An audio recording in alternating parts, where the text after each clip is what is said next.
नमस्कार साथियों। आज भारत के लिए एक बहुत कठिन दिन रहा। आज दोपहर में लगभग पौने 2 बजे के आसपास, 1:30 बजे से कुछ आगे ही, भारत का एक एयर इंडिया का विमान जो कि भारत से लंदन जा रहा था, अहमदाबाद से लंदन जा रहा था, 242 यात्रियों को अपने साथ लेकर जा रहा था, अहमदाबाद से टेक ऑफ करने के मात्र 2 मिनट के भीतर क्रैश हो गया। 2 मिनट के भीतर इस प्लेन के क्रैश होने पर अभी तक प्राप्त जानकारी के अनुसार 241 लोगों के मारे जाने की पुष्टि न्यूज मीडिया और उपलब्ध सोर्सेज कर रहे हैं। इस विमान के उड़ने के मात्र 2 मिनट के भीतर इस तरह का हादसा और धुएं का गुबार दिखाई दिया, जिसे देखकर ही लोगों ने यह कल्पना कर ली थी कि संभवतया कोई भी नहीं बचा होगा। इस विमान में 169 भारतीय, 53 ब्रिटिश नागरिक, एक कनाडाई मूल का नागरिक और 7 पुर्तगाली बैठे थे। यह विमान कुछ इस तरह से चंद मिनटों में आग के गोले में बसा और कुछ इस तरह से दिखाई दिया। ये कुछ इस तरह से टेक ऑफ करने के 2 मिनट के भीतर भीतर जाकर नीचे टिकता है और नीचे टिकते ही या फिर जहां भी ये टच हुआ वहां से इतना बड़ा आग का गोला बनकर बाहर निकला। और इस बने हुए आग के गोले को आप यहां पर तस्वीरों के माध्यम से देख सकते हैं। साथियों, ये तस्वीरें उस समय की हैं जब ये विमान गिर गया और उसके बाद अग्निशमन की टीम यहां पर पहुंची, एनडीआरएफ की टीम यहां पर पहुंची, तो खाक के सिवा यहां पर कुछ नहीं था। तस्वीरें मैं कुछ ऐसी हैं जिन्हें नहीं दिखाऊंगा, मैं जल्दी से चला के निकाल दिया, लेकिन इसमें बैठे यात्रियों की शिनाख्त कर पाना, शिनाख्त के लिए डीएनए टेक्निक का उपयोग किया जाएगा। इसमें गुजरात के पूर्व मुख्यमंत्री विजय रूपाणी भी सवार थे, उनका भी इसमें निधन हो गया। देश के अंदर टॉप ट्रेंडिंग्स में इस समय पर प्लेन क्रैश और एयर इंडिया की खबर बनी हुई है। चूंकि यह बोइंग का विमान था इसलिए यह सुर्खी बनी हुई है। बोइंग के इस विमान का नंबर 787 ड्रीम लाइनर है, जो दुनिया के सबसे उन्नत विमानों में काउंट किया जाता है। जब से यह विमान सर्विस में आया है तब से इसका एक भी विमान हादसे का शिकार नहीं बना है। हादसे से मतलब कोई एक्सीडेंट नहीं हुआ है। उन्नत किस्म के विमानों में यह विमान अपनी फ्यूल एफिशिएंसी के लिए दुनिया में जाना जाता है। बोइंग के अन्य विमानों की तुलना में यह 20 से 25% कम फ्यूल कंज्यूम करता है और यात्रियों के लिए बड़ा ही कंफर्टेबल रहता है। इस विमान में हादसे से आज बोइंग के शेयरों में भी गिरावट देखी गई। लगभग 5% बोइंग कंपनी के शेयर मार्केट में गिरावट दर्ज की गई। इन यात्रियों में से 242 में से एक यात्री के बचने की खबर है, जो कि सीट नंबर 11A पर बैठा हुआ था। ये एक ब्रिटिश मतलब भारतीय मूल का ब्रिटिश नागरिक है। नाम इनका रमेश विश्वास बताया गया है। ये यहां पर बच गए। इनके बचने के बारे में कहा जा रहा है कि ये प्लेन से निकल कैसे गए, ये अपने आप में एक जांच का विषय बन रहा है। 11A नंबर सीट पे बैठे हुए रमेश विश्व कुमार प्लेन मात्र 2 मिनट के अंदर ही क्रैश कर रहा है और 11A पर बैठा हुआ व्यक्ति सुरक्षित कूद कर बच रहा है। यह अपने आप में काफी सारे प्रश्न खड़े करता है। यह सूचना जैसे ही आई थी, हमने आपके साथ अंकित इंस्पायर इंडिया पर एक तत्काल प्रभाव से सूचना के रूप में साझा जरूर कर दी थी। डिटेल्स के लिए हम अब तक आपके सामने इंतजार कर रहे थे कि एक बार डिटेल्स आ जाएं, क्या हुआ कैसे हुआ वो बताएंगे। अंकित इंस्पायर इंडिया पर उस समय एक सेशन चल ही रहा था और आप लोगों के कमेंट्स उस समय मुझे अपडेट कर रहे थे। हमने निकलते ही आपको उस समय पर सूचना साझा कर दी थी। साथियों, एयर इंडिया की तरफ से जानकारी दी गई कि इसमें 169 इंडियन नेशनल्स, 53 ब्रिटिश नेशनल्स, एक कैनेडियन और 7 पुर्तगाली नागरिक सवार थे। यह विमान 1:38 पर अहमदाबाद के एयरपोर्ट से रवाना होता है और 1:40 पर क्रैश हो जाता है। यह विमान जहां क्रैश हुआ वो साइट एयरपोर्ट से कुछ ही दूरी पर है, 15 किलोमीटर की दूरी पर उसे बताया जा रहा है। यह यहां से उड़कर के लंदन जा रहा था, जहां की दूरी 6700 किलोमीटर है। इसे यह दूरी 9 घंटे 15 मिनट में तय करनी थी। अपनी ऊंचाई से मात्र 625 फीट ही उठा था और जाते ही ये तुरंत कोलैप्स कर गया, नीचे गिर गया। इस विमान के गिरने की जो तस्वीरें हैं वो इस समय मतलब इस तरीके से लोगों को हदप्रद और हैरान कर रही हैं। समझने पर, ये समझाने पर, विश्वास करने से, अभी जिस तरह के आप लोग सोशल मीडिया पर मैसेज देख रहे हैं, भारत में एक प्रकार का सेंटिमेंट इस समय बहुत तेजी से स्टेटस मैसेजेस पर आ रहा है कि आफ्टर ऑल इंसान जाए तो जाए कहां।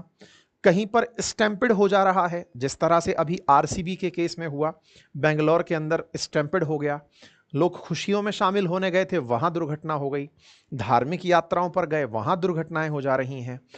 अभी कश्मीर में जब हमारे पर्यटक गए, वहां पर आतंकवादी घटना हो गई। लोग यहां से बाहर गर्मी की छुट्टियां मनाने या फिर अपने ट्रेवल काम से विदेश जा रहे हैं, फ्लाइट में, वहां दुर्घटना हो गई। लोगों को एक साथ इतने सारे सदमे इतने कम समय में जो मिल रहे हैं, इससे थोड़ी सी निराशा पनप रही है। निराशा इस बात की कि कुछ मतलब आप अपने परिवार में भी और हो सकता है सर्कल में भी ऐसे लोगों को बोलते हुए पा जाएं कि जीवन का कोई भरोसा नहीं है। निराशावादी थॉट और निराशावाद के साथ साथ ये थॉट कि कुछ भी नहीं पता है, जितना जीना है जी लो, अति आशावादी वाली जो थॉट है, ये दोनों आज के समय पर लोगों के रिएक्शंस में सबसे ज्यादा देखी जा रही हैं।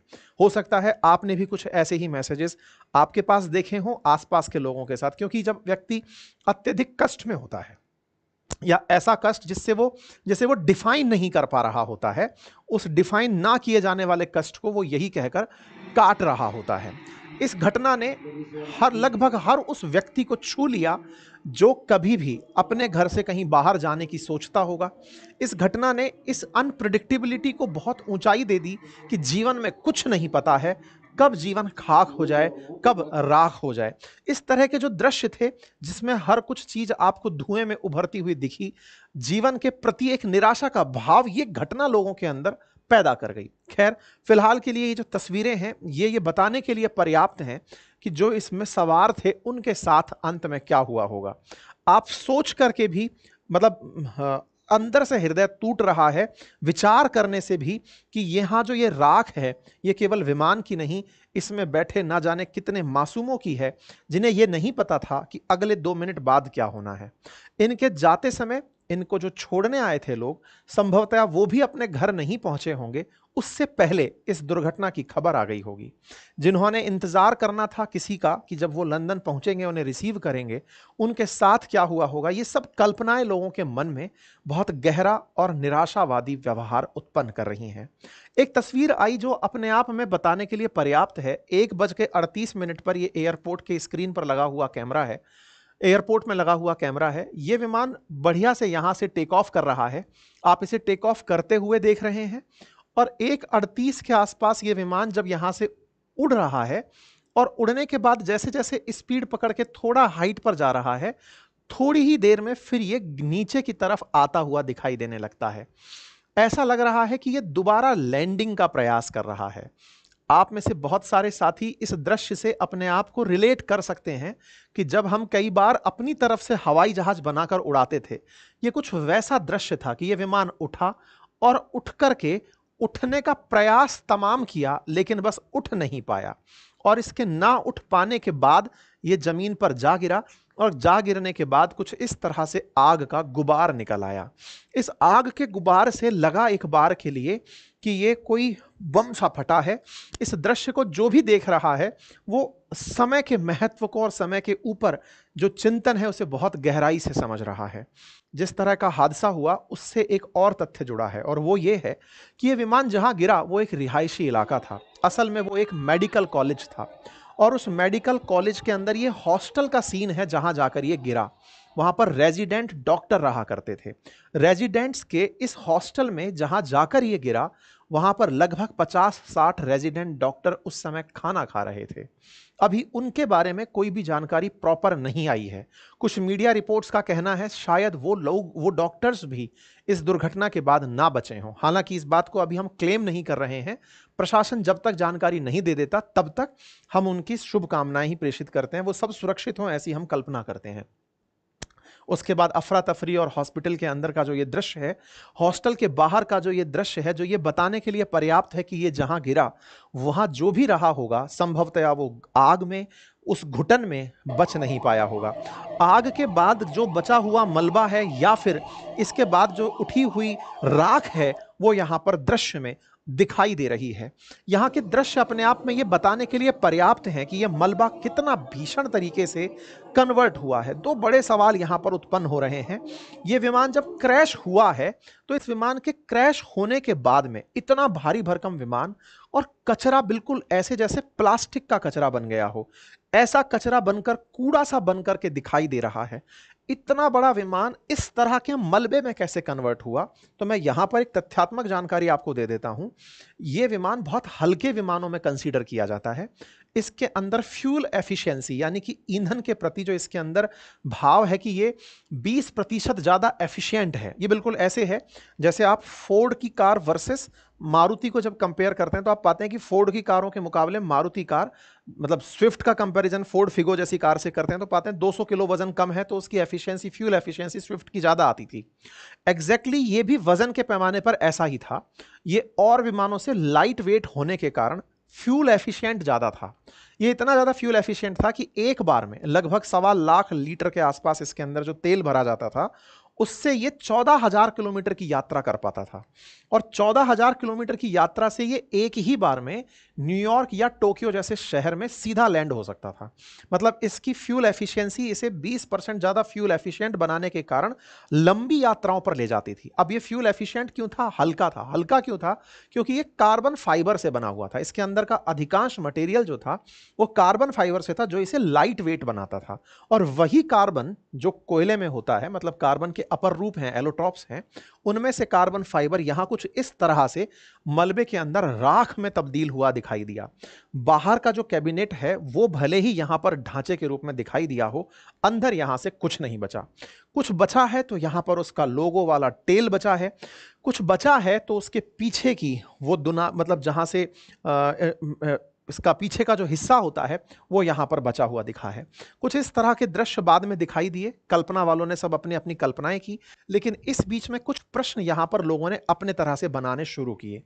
आगे का हिस्सा पूरी तरह मलबे में कन्वर्ट हो गया, लेकिन कुछ चीजें जो एज इट इज रह गई, उनमें से जैसे इसकी जो टेल है, जहां से पीछे का जो हिस्सा रहता है, वो अनबर्न्ड पीछे की तरफ टका हुआ हॉस्टल में दिखाई दिया। साथ में जो इसके पहिए हैं, जिसको लैंडिंग गियर बोलते हैं, जहां से वो रुककर चलता है, वो इस तरह से फंसे हुए दिखाई दिए। जनरली जब फ्लाइट टेक ऑफ कर जाती है तो फ्लाइट के टेक ऑफ करते ही, उठते ही इन व्हील्स को अंदर ले लिया जाता है और उतरते समय इन्हें बाहर निकाला जाता है। इनमें खराबी होना कई बार विमान की इमरजेंसी लैंडिंग के लिए माना जाता है।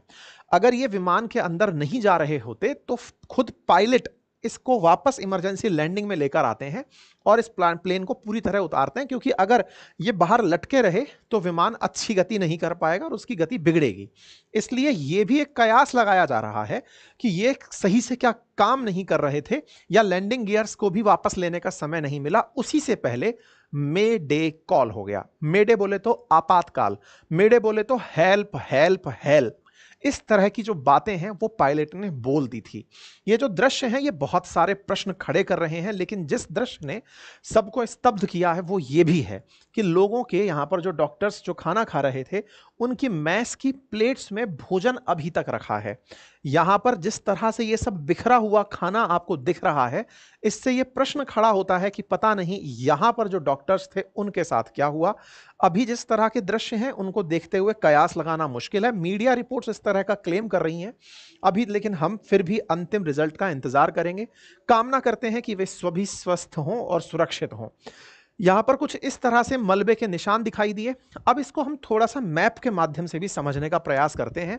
गुजरात के जिस मतलब एयरपोर्ट से, सरदार वल्लभ भाई एयरपोर्ट से जब ये उड़ा अहमदाबाद से, तो ये कुछ इतना सा दूरी ट्रैवल किया, मतलब यहां से लेकर के यहां तक का ट्रैवल। इसको मैं मैप पर कुछ इस तरह दिखाना चाहूंगा कि ये अहमदाबाद है, यहां पर ये रनवे है और रनवे से निकल करके बस ये थोड़ा ही आगे ही चला है। मतलब एक तरह से समझिए तो जहां पर फ्लाइट का कार्गो कॉम्प्लेक्स खत्म होता है, उसके जस्ट बाद जाकर के तो ये गिर गया है। इस मैप को यहां पर देखने का प्रयास करते हैं। ये एयरपोर्ट का रनवे है, सरदार वल्लभ भाई पटेल जो एयरपोर्ट है यहां का रनवे है। यहां से फ्लाइट उठकर चलना शुरू होती है और ये फ्लाइट थोड़ा और नीचे की तरफ अगर आप चलकर देखेंगे तो बस इतनी सी दूर जाकर के, मतलब यहां से उठी है और यहां जाकर गिरी है। इतनी सी दूर पर जाकर गिरी है। इसको और जब ज्यादा जूम करते हैं तो इसको जूम करने पर आपको कुछ इस तरह के दृश्य यहां पर हॉस्टल के दिखाई देते हैं। ये रहा वो हॉस्टल, यहां पर BJMC बॉयज हॉस्टल लिखा है और यहां पर अतुल्यम हॉस्टल लिखा है। इन हॉस्टल्स के बिल्डिंग पर जाकर के ये यहां पर गिर जाता है। मतलब एक तरीके से यहां से लेकर के इसको यहां तक पहुंचने में 2 मिनट का समय लगा, टेक ऑफ किया और यहां जाकर के इन हॉस्टल्स के प्रेमाइसेस पर जाकर गिर गया। एयर इंडिया का यह विमान 171 विमान था। 1:17 इसका एक्सपेक्टेड टाइम था। 1:37 के आसपास ये टेक ऑफ किया। लगभग 9.5 घंटे की यात्रा के बाद इसे लंदन पहुंचना था। ये जैसे ही निकला इसके तुरंत बाद एयर ट्रैफिक कंट्रोल को मे डे कॉल किया गया। यानी कि जो एयर ट्रैफिक कंट्रोल है जो कि इसकी यात्रा को पूरी तरह ट्रैक कर रहा था, उसे कैप्टन के द्वारा इमरजेंसी कॉल किया गया। कहा गया कि ये हेल्प चाहने का समय है। असल में ये मे डे कॉल एक तरह का इमरजेंसी कॉल है। इसका उद्देश्य होता है कि तत्काल प्रभाव से हमें सहायता भेजी जाए। हम अब हमारे पास कोई और ऑप्शन नहीं रखते। मे डे कॉल होते ही एटीसी को सूचना दी जाती है कि वो तत्काल हेल्प भेजे और उस समय हवा में जितनी भी फ्लाइट्स मौजूद होती हैं, ये मे डे कॉल वाला जो सिग्नल है ये उन फ्लाइट्स को भी सुनाई देता है कि हमारे आसपास किसी फ्लाइट के अंदर इमरजेंसी कॉल हुआ है। ये 3 बार शब्द बोला जाता है, मेडे मेडे मेडे। ये एक फ्रांसीसी शब्द है जिसका अर्थ एक तरह से हेल्प यानी मेरी मदद करो, इस तरह से इस शब्द को कंसीडर किया जाता है। रेडियो कम्युनिकेशन के माध्यम से इस शब्द को भेजा जाता है। आपातकाल के समय ही इस तरह के शब्द का उपयोग किया जाता है। सवाल बनता है, क्या कैप्टन से कोई भूल हुई? कहा जा रहा है कि इस फ्लाइट को उड़ाने वाले जो कैप्टन थे वो सुमित सबरवाल थे। सुमित सबरवाल एक लाइन ट्रेनिंग कैप्टन थे। लाइन ट्रेनिंग कैप्टन का मतलब है कि इनका अनुभव यात्रा का इतना था कि ये अब और कैप्टन्स को ट्रेनिंग दिया करते थे, खुद ट्रेनिंग इंचार्ज थे। इस तरह से इनकी फ्लाइंग टाइम था। 8200 घंटे अब तक ये फ्लाइट उड़ा चुके थे। इनके साथ में जो फर्स्ट ऑफिसर या को पायलट था वो 1100 घंटे विमान चला चुका था। क्लाइव कुंदर उनका नाम था। तो इनके ऊपर ये डाउट करना कि उन्हें ये नहीं पता था कि विमान में क्या परेशानी है, ये अपने आप में काफी सारे प्रश्न खड़े कर रहा है कि इस तरह की जो सिचुएशन है यहां पर देख करके जो पता चल रहा है कि यहां पर लैंडिंग गियर ऊपर नहीं हो पाया, व्हील ऊपर नहीं हो पाए और साथ में ये चीज हो गई। तमाम तरह के प्रश्न खड़े होने शुरू हुए। इसी बीच में एयर इंडिया ने अपनी स्क्रीन को कंप्लीट ब्लैक कर दिया।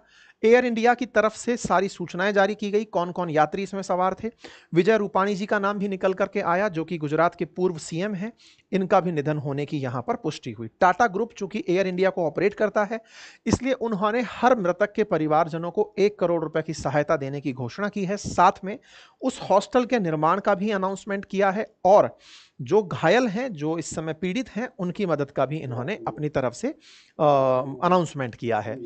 एयर इंडिया के सीईओ ने आकर के अपनी तरफ से इस बारे में अपनी कंडोलेंसेस जारी किए, अपनी तरफ से दुख व्यक्त किया और अनाउंसमेंट किया। टाटा ग्रुप ने अपनी तरफ से 1 करोड़ रुपए प्रति परिवार को देने का वादा किया। रेलवे हो, ऑल इंडिया रेल रेडियो हो, इन सब ने अपनी तरफ से मदद करने के लिए कि हम किस तरह से मदद कर सकते हैं उस सारे के सारे अपडेट्स जारी किए गए। देश के राष्ट्रपति ने, प्रधानमंत्री ने, गृह मंत्री ने, विदेश मंत्री ने, सभी की तरफ से इस पर कंडोलेंसेस मैसेजेस आए। साथ में विपक्ष की तरफ से राहुल गांधी जी, ममता बनर्जी जी, अरविंद केजरीवाल जी, अखिलेश जी, तेजस्वी जी, सभी नेताओं के अपनी तरफ से इस घटना पर बयान आए। भारत के विदेश मंत्रालय का भी तत्काल प्रभाव से इस पर बयान आया। क्योंकि इसमें विदेशी यात्री सवार थे तो हमारी एक रेस्पॉन्सिबिलिटी बनती है कि हम दुनिया को भी अपडेट कराएं कि ये जो घटना हुई है ये कैसे हुई है और इस पर हमारा क्या प्रयास जारी है। ऐसे में हमने अपनी तरफ से अपडेट दिया। यूक्रेन की तरफ से, फ्रांस की तरफ से, सभी तरफ से हमारे पास, मतलब ईयू की तरफ से, सभी की तरफ से कंडोलेंसेस मैसेजेस आए। सिंगापुर की तरफ से मैसेज आए, यूके की तरफ से मैसेज आए। सभी जितने भी बड़े राष्ट्र हैं उनकी तरफ से। चूंकि यूके के 53 यात्री सवार थे तो उनकी संसद के अंदर उनके विदेश मंत्री ने अपनी संसद को इस बारे में जानकारी दी कि ऐसे एक दुर्घटना हुई है और उसके अंदर हमारे इतने नागरिक शामिल थे। जो यहाँ के किंग हैं ब्रिटेन के, उनके द्वारा कंडोलेंसेस मैसेजेस आए। पुतिन जी का मतलब अपने पास मैसेज आया अजरबैजान से। यहाँ सब तरह से जितने भी हमारे देश हैं, साथ में सहयोगी राष्ट्र हैं, सबके कंडोलेंस मैसेज यहाँ पर आकर के पहुंचे और भारत के साथ सबने सॉलिडरिटी शो की। क्योंकि ये हादसा ही ऐसा है जिसको सुनेगा, क्योंकि ये हर व्यक्ति को सोचने पर मतलब मजबूर करता है। ऐसा नहीं है कि ये भारत के साथ घटित हुआ। ये फ्लाइट्स हैं दुनिया भर में, आजकल यात्राएं सब इन्हीं से हो रही हैं। अंतर्राष्ट्रीय उड़ानों में प्राथमिक रूप से इसका उपयोग किया जा रहा है। ऐसे में सबके लिए एक चिंता का और सोचने का विषय होता है। अब ऐसे में लंदन के मतलब यात्री जो यहाँ जा रहे थे उनका क्रैश होना अपने आप में एक बड़ी न्यूज़ बनता है। सब तरफ अंतर्राष्ट्रीय मीडिया में ये न्यूज़ कवर होना शुरू हो गई कि ये दुर्घटना हुई है। अंतर्राष्ट्रीय अखबारों ने इसे कवर किया कि एक दुर्घटना हो चुकी है। इसके बाद में देश के गृह मंत्री का मौके पर मुआयना होता है, उनकी तरफ से प्रेस कॉन्फ्रेंस की जाती है, सारी बातें आती हैं। लेकिन एक वीडियो इस समय और ट्रेंड में आता है और वो ये है कि एक सवारी जिसने थोड़ी देर पहले ही, यानी कि जैसे आज ये फ्लाइट जाने वाली है, कल वो इससे ही यात्रा करके आया था, उस व्यक्ति ने इस फ्लाइट के अंदर का एक वीडियो बनाया था और वो बता रहा था कि इस फ्लाइट में कुछ गड़बड़ है। गड़बड़ वो बता रहा था कि इसके अंदर एसी सही से नहीं चल रहा है। ये बता रहा है कि यहाँ की स्क्रीन काम नहीं कर रही हैं, मतलब फ्लाइट के अंदर जो यहाँ पर लगे हुए बटन हैं वो भी सही से काम नहीं कर रहे हैं। और वो व्यक्ति अपनी तरफ से ये ट्वीट डाल करके सबको टैग कर दिया और कहा कि ये फ्लाइट जिसमें मैं बैठा हूँ, इस फ्लाइट के अंदर सर्विसेज सही से नहीं चल रही हैं। इस हादसे के बाद इस व्यक्ति का ये ट्वीट वायरल हो गया कि भाई इसका मतलब उस फ्लाइट में कोई और गड़बड़ भी थी, ऐसा यात्रियों को लग रहा है। खैर, इस बारे में यात्रियों के साथ साथ जो और लोग ट्रैवल करने वाले हैं उनका कहना था कि ये नॉर्मल गड़बड़ है, एसी ना चलना, ये ना होना, ये सब गाड़ी बैठते ही सबको गर्मी लगती है एंड ऑल, तमाम तरह की बातें, सब तरह के इसमें काउंटर आर्ग्यूमेंट आ रहे हैं। लेकिन हाँ, इसके बारे में एक दिन पहले का एक वीडियो जो है वो वायरल इस समय हो रहा है। ये जो विमान था जिसका नाम 7878 था, ड्रीम लाइनर विमान, ये पुराना जो बोइंग का 767 जो विमान था उसको रिप्लेस करने के लिए लाया गया था, ड्रीम लाइनर विमान था। इसकी जो फ्यूल कैपेसिटी है वो 1.25 लाख लीटर तेल के साथ उड़ने की है और यही जो तेल है यही इसमें आग लगने का बड़ा कारण बताया जा रहा है। असल में ये विमान 1.25 लाख लीटर तेल लेकर 1000 किलोमीटर, लगभग 950 किलोमीटर प्रति घंटे की रफ्तार से उड़ सकता है। जब यह विमान उड़ता है तो इस विमान के लिए आवश्यक फ्यूल भी साथ लिया जाता है, क्योंकि इतना देर तक अगर 1.25 लाख लीटर के साथ ये उड़ रहा है और उड़ करके इसे यात्रा करनी है 1000 किलोमीटर प्रति घंटे की रफ्तार से और लगभग 14,000 किलोमीटर तक का ये एक बार में सफर कर सकता है, तो पूरी तरह से फ्यूल इसके विंग्स में भरा हुआ है। अब उस फ्यूल के साथ इसे अगले यात्रा करनी है, 14 घंटे तक की यात्रा का इसमें फ्यूल है। उड़ते ही इसको पता चल गया कुछ गड़बड़ है, जैसे ही धाम हुआ इसके उसी फ्यूल ने इसको अग्नि समाधि दिला दी। मतलब जो इतना ज्यादा तेल था इसके अंदर वही इसके जलने का बड़ा कारण बना। मतलब इसके अंदर जो आग का गुब्बारा सा उठा वो टैंकर फटने के जैसा था कि पूरा पूरा टैंकर ही फट गया। इस तरीके से ये फटा। इस विमान की कीमत लगभग 2.25 करोड़ रुपए है। इस तरह का ये विमान है। ये विमान बोइंग ने 2003 में बनाया था। लोगों से पूछकर 5 लाख लोगों से वोट डलवाकर इसका नाम ड्रीम लाइनर रखा था। 2009 में ये चलना शुरू हुआ। 15 साल के इतिहास में आज तक कभी फेल नहीं मारा। इस तरह से ये विमान अपने आप में अपनी क्षमताओं के लिए जाना जाता है। कहा जाता है कि ये 200 से 250 यात्रियों को बढ़िया से ले जाकर 14,000 किलोमीटर तक की यात्रा, चाहे न्यूयॉर्क की हो चाहे टोक्यो की हो, एक ही राउंड में कराने में कामयाब है। दिल्ली, न्यूयॉर्क और मुंबई, लंदन रूट पर जनरली ये चलता है। इसका मटेरियल बहुत हल्का कार्बन फाइबर मटेरियल लगा है। बड़ी खिड़कियां हैं, कंफर्ट और विमानों से ज्यादा है। एलईडी लाइटिंग, बड़े बिन्स, यानी कि इस फ्लाइट के अंदर कोई कमी नहीं थी। इस तरह की जानकारी निकल कर आ रही है। ये फ्लाइट उन्नत किस्म की फ्लाइट, मतलब पुराने जितने भी हादसे हैं उनमें ड्रीम लाइनर का कहीं नाम नहीं है। ऐसे में इसके इंजन की, इसके एंटरटेनमेंट, सिटिंग कैपेसिटी की चर्चाएं इस समय हो रही हैं कि फ्लाइट के पार्ट पर गड़बड़ नहीं थी तो फिर गड़बड़ कहां थी। इतना एफिशिएंट विमान जो अपनी फ्यूल एफिशिएंसी लगभग 20% सीधा सीधा कम करता है, तो यह विमान कहां गलती कर गया। कहा जाता है कि एक बार 2013 में इसके 2 ड्रीम लाइनर्स के अंदर लिथियम आयन बैटरी में आग लग गई थी। तो पूरी दुनिया में जितने भी ड्रीम लाइनर्स थे सभी को ग्राउंडेड करके 3 महीने तक बोइंग ने सबकी बैटरियों को इंसुलेट किया कि किसी भी तरह से कोई भी हादसा ना हो। उन बैटरियों को सुरक्षित करने के बाद ही ड्रीम लाइनर्स को फिर से उड़ाया गया था। तो 2013 का लिथियम आयन से जो इनका बैटरी कनेक्शन था उसने जरूर लोगों का ध्यान आकर्षित किया था। लगातार कुछ लोग ये जरूर कह रहे थे कि इसमें कुछ कमियां ऐसी हैं जो इसके अंदर डिवास्टेटिंग असर लेकर आ सकती हैं, लेकिन ऐसा अभी तक हुआ नहीं था। लेकिन अब हुआ, तो अब लोग इस पर कयास लगा रहे हैं कि ऐसा क्या हो सकता है।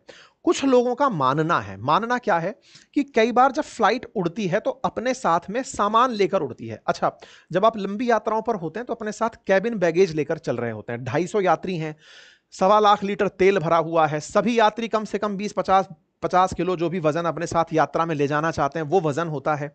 वो वजन इसके अंदर भरकर चल रहा होता है। फिर कुछ कार्गो का सामान भी इसमें रखा होता है। होता ये है, मतलब जिस तरह का अभी जो विमान के जो जानकार हैं, यात्री जो एक्सपर्ट हैं वो बता रहे हैं, अभी इसकी तो जांच होगी तब पता चलेगा, लेकिन कयास इस बात के लग रहे हैं कि इसके अंदर वजन को सही तरीके से मैनेज नहीं किया गया, यानी कि वजन आगे की तरफ ज्यादा भर दिया गया होगा, पीछे की तरफ कम भर दिया होगा, या उल्टा हो गया होगा। तो वजन को, हालांकि सिस्टम इस तरह से गाड़ी में लगे होते हैं, फाइट में लगे होते हैं कि उन्हें पूरा पता होता है कि कहां कैसे है, लेकिन कहीं ना कहीं उस पार्ट पर फेलियर इनको हुआ है। दूसरा, लैंडिंग गियर को लेकर के बात चल रही है कि लैंडिंग गियर उठा नहीं था, इस चक्कर में फ्लाइट बढ़िया से टेक ऑफ नहीं कर पाई, और वो लैंडिंग गियर लास्ट तक इसका लटका हुआ दिखा। टेक्निकली इसे ऊपर हो जाना चाहिए था। मतलब जनरली जैसे ही ये ऊपर उठता है, तुरंत प्रभाव से इसको अपने लैंडिंग गियर अंदर करने होते हैं। ये देखिए आप यहां पर अंदर होते हुए फ्लाइट के कुछ ही सेकंड्स में लैंडिंग गियर्स को घुसते हुए यहां देख सकते हैं। वहीं दूसरी ओर अगर आप इस फ्लाइट को देख रहे हैं तो इसके लैंडिंग गियर्स यहां पर लटके हुए अभी तक दिख रहे हैं। मतलब एक बार के लिए आप इस फ्लाइट को देखें, ये जब उड़ रही है तो उड़ते समय इसके जो ये व्हील्स हैं जिनसे इसे लैंड करना होता है, ये कुछ ही सेकंड में, मतलब ये उठी है और उठते ही कुछ ही सेकंड में, फ्रैक्शन ऑफ सेकंड्स में अपने व्हील्स को अंदर करती हुई दिख रही है। वहीं ये विमान जब हादसे का शिकार भी हो गया है तो भी इसके पहिए खुले हुए हैं। कहा जा रहा है कि शायद वहां पर कोई दिक्कत हुई हो, लेकिन फिर भी इन सभी प्रश्नों पर जांच होना बाकी है। जो हमारे मंत्री हैं, मतलब उन्होंने इस पर खेद व्यक्त करते हुए बताया कि ये बात उनके लिए भी दुखद है। सभी बातें हैं। बोइंग के अंदर इस समय पर मार्केट प्राइस के अंदर क्रैश देखा गया है। एक सवाल और जो बड़ा बन रहा है कि एक यात्री जो बचा वो 11A नंबर सीट पर बैठा हुआ था। जिस सीट पर वो बैठा हुआ था उसी के बगल में डोर था। वो सेफ बच जाता है 2 मिनट के अंदर। टेक्निकली कोई व्यक्ति खड़ा होकर गेट खोले और गेट खोलकर जंप करे, उसे कैसे पता चला कि यह विमान गिरने वाला है? 2 मिनट के अंदर 1:38 पे विमान उठा है, 1:40 पर ब्लास्ट हो गया। 2 मिनट में आदमी बेल्ट बांधकर तैयार नहीं हो पाता कि चलना भी है, मतलब उसका हाव भाव सेट नहीं हो पाता, वो तो नीचे ही झांक रहा होता है। इतने में वो उठकर निकल लिया है और वो सुरक्षित है। वो कह रहा है कि मैं कूद गया था। इससे वो 3 इडियट मूवी का एक सीन ध्यान आता है कि कहीं इस व्यक्ति ने तो कोई करामात नहीं कर दी कि चलते गेट को खोलकर ये कूदने का प्रयास किया हो। अब तमाम बातें हैं, वो जांच का विषय है, अभी उसकी जांच होगी। ये बच कैसे गया ये अपने आप में एक जानकारी है। जो आग का गुबार बन गया, क्योंकि गेट जब बंद है तो एक आदमी नहीं बच सकता। ये बोल रहा है कि मैं कूद गया था, तो कूद गया था इसका मतलब उड़ते प्लेन में 2 मिनट के अंदर अगर आप कूदे हो तो कुछ तो मसला ऐसा है कि पहले आप कूदे हो और उसकी वजह से मेडे कॉल हुआ है कि गेट खुला छूट गया है। इस व्यक्ति की कोई ऐसी कारस्तानी तो नहीं थी। अगेन वो भी एक जांच का विषय जरूर बनेगी। फिलहाल वो व्यक्ति इस समय अस्पताल में भर्ती कराया हुआ है। जो 241 में से 242 में जो एक बचा हुआ है वो इस समय अस्पताल में है। खैर, फिलहाल के लिए मृतकों के परिवारों के लिए तो आज अपनी तरफ से श्रद्धांजलि है ही।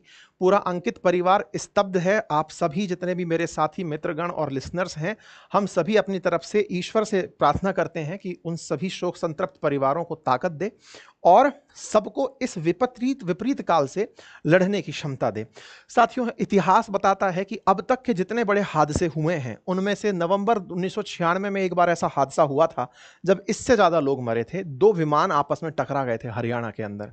ऐसे 1978 में 213 यात्री अरब सागर में समा गए थे।